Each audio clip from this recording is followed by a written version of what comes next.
Retornando ao nosso estudo sobre a vinda do reino, hoje o nosso 17º encontro, falaremos agora então sobre a paternidade de Deus, aquilo que nós finalizamos no estudo anterior e que hoje prosseguiremos então para nós entendermos.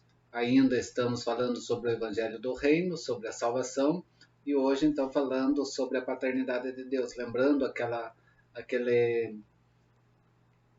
parábola que eu trouxe semana passada no vídeo anterior, do qual fala-se do filho pródigo, mas na verdade nós estamos ali com a realidade de um pai amoroso na vida dos seus filhos. É nesse pai amoroso, então, que nós encontramos ali a forma que Deus vem agir diante do homem pecador. Inseparavelmente, então, relacionada com o perdão dos pecados, está essa paternidade de Deus. Isso já é evidente, então, nessa parábola, a parábola do filho pródigo, ou, vamos colocar de uma forma melhor, do pai amoroso. E num trecho também que encontramos em Mateus capítulo 6, versos 14 e 15. A relação pai-filho pressupõe o perdão dos pecados, e de modo inverso a paternidade e a filiação. Constitui a realização daquela comunhão na qual se efetua o perdão dos pecados. Em Mateus nós encontramos uma longa série de pronunciamento, de ensinamento, dos quais Jesus fala aos discípulos, principalmente em termos de vosso Pai. Porque Jesus usa muito essa expressão também no Evangelho de Mateus. Que Mateus está sendo direcionado, mas quando é escrito, o evangelista Mateus, ele direciona o público-alvo dele, são os judeus. Por isso, você pode até notar que a oração que nós temos em Mateus capítulo 6, e depois Lucas vai fazer essa oração, vai trazer essa oração, e Lucas falando aos gregos ou aos gentios, existe duas formas diferentes ali. Em Mateus está Pai Nosso que está nos céus. Em Lucas está apenas Pai, santificado seja o teu nome. Não tem essa explicação que nós temos no Evangelho de Mateus, Pai Nosso que está no céu. Por quê? Porque para o judeu, nós temos que entender que o judeu vai ver Deus como Pai, sim, mas os judeus também têm Abraão como pai, o pai da fé. Nesse sentido, então, nós temos dois pais na cultura judaica, para o judeu. Tanto é que morrer com Deus para a cultura judaica era estar onde? No seio de Abraão, do pai Abraão. O gentio não tem essa preocupação, os gregos não têm essa preocupação, por isso Lucas não usa essa expressão Pai Nosso que está no céu, porque ele não precisa distinguir. Quando ele fala Pai, é Deus. Agora, quando o judeu está ouvindo, ele quer saber se está falando do Pai Deus ou do Pai Abraão. Por isso, então, Lucas quase sempre falta as palavras celeste e que estás no céu, Pai Nosso que está no céu. Mas Lucas coloca a oração apenas, então, a expressão Pai. Em Marcos, nós encontramos Pai que estás nos céus uma única vez, que está em Marcos capítulo 11, verso 25. Relacionado com isso, então, mas não menos frequente, é a expressão filhos, filhos de Deus, referente ao quê? A presente, aos filhos presente e aos filhos futuro. O conceito da paternidade de Deus, então, é encontrada dessa forma. Mas também nas religiões não cristãs nós vamos ter um pouco dessa expressão de paternidade, mas numa visão não cristológica, não cristocêntrica, fora disso. Aonde nós vamos ter o quê? Uma divinização do homem e a libertação da parte divina do homem, estando esta presa à materialidade e ao tempo. São religiões não cristãs. No Antigo Testamento, voltando, Israel, repetidas vezes, é chamado de quê? De filho de Deus, a nação, por ser o povo de Deus, o que indica que é um povo teocêntrico.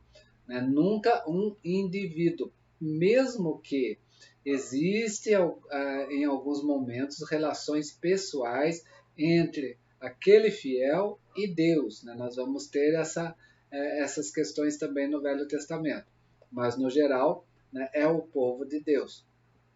Na literatura judaica mais recente, ou naquela divisão tripla da Bíblia do Antigo Testamento em hebraico, do povo judeu, nós vamos ter os Salmos e o Profeta como literatura judaica mais recente. A ideia da filiação é individualizada. Deus é chamado de Pai, mas ainda falta o quê? O espírito de certeza e de confiança. A paternidade divina ainda tem que ser revelada. Já no Evangelho, o ponto de partida do pronunciamento a respeito do Pai é aquela aliança que nós vimos em vídeos anteriores entre Deus e o seu povo Israel. Assim, então, Jesus vai fazer o quê? Ele vai trazer um contraste, né? Contrasta o filho obediente com o filho desobediente, né? O filho pecador com o filho justo, pertencendo ambos os filhos ao povo de Israel, com o qual Deus tinha o quê? Deus tinha estabelecido uma aliança, um acordo. Então, essa aliança é ponto de partida para Jesus falar dessa relação pai-filho, né?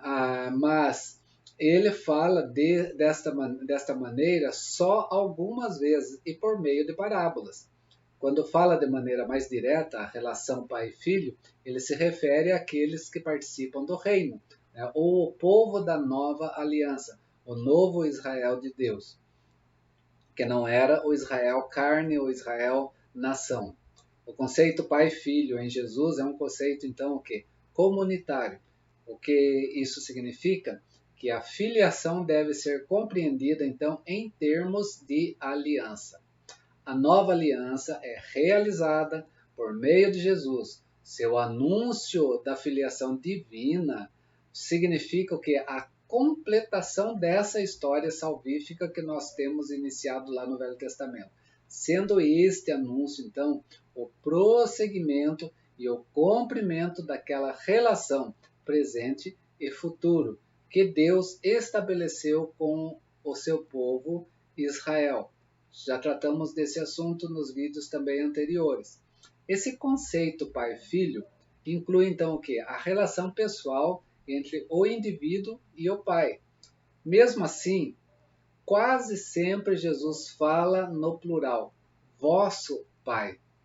Isso é, o povo de Deus na sua totalidade, não aquela Israel nação, mas todos aqueles que são salvos através de Cristo Jesus, visando então o quê? Um público diferente, a nova comunidade, o povo do Messias, o Israel ideal, que é então ensinado por ele a dirigir a Deus em oração nesses termos, Pai Nosso, conforme Mateus então está ensinando. Agora então podemos compreender o quê? Que o aspecto novo, o aspecto específico da proclamação de Jesus a respeito dessa relação pai e filho é uma realidade já presente, porque o reino já está. Porque neste momento ele está completando então aquela história da salvação que era aguardada no Velho Testamento. É com a vinda do reino dos céus que se realiza então essa relação que o Antigo Testamento tinha de caráter provisório. Agora já não mais. Por causa desta vinda, a vinda do reino no seu Messias que é Cristo, Cristo pode então se referir aos discípulos também como filhos de Deus futuramente, mas já no presente. Cristo é o Filho de Deus. Assim, então, Jesus nunca se inclui a si mesmo nessa expressão nosso Pai. Ele distingue sempre entre o meu Pai, ele falando sobre ele, relação com Deus, e vosso Pai, a relação comunitária de Deus com o seu povo.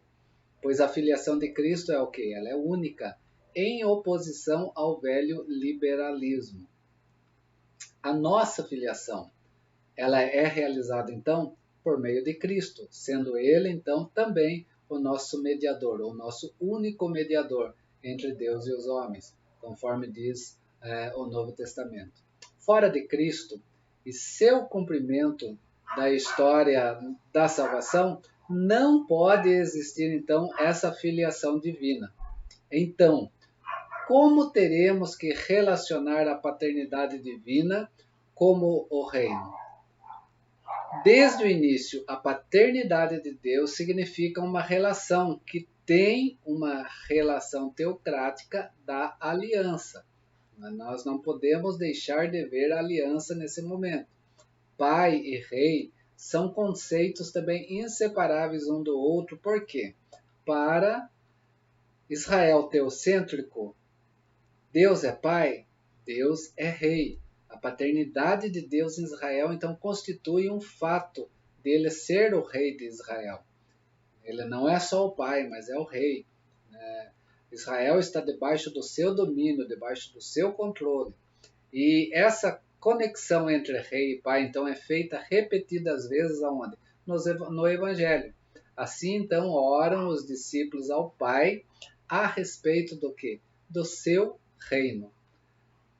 Assim, o rei, então, nos acontecimentos apocalípticos, agirá como um pai para os seus filhos. E os filhos são tratados ainda no presente e não no que virá, como devem os pais tratar também os seus filhos. É nessa relação que nós temos aqui a relação pai-filho.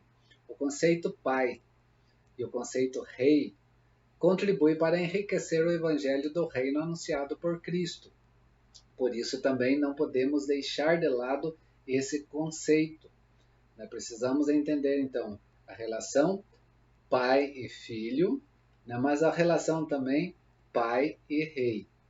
Próxima aula ainda, continuando falando sobre a salvação, vamos falar então da paternidade divina e a vida temporal, ou a vida presente, para nós entendermos aquilo que nos é aguardado no futuro. Que Deus nos abençoe. Forte abraço, até a próxima, prosseguiremos.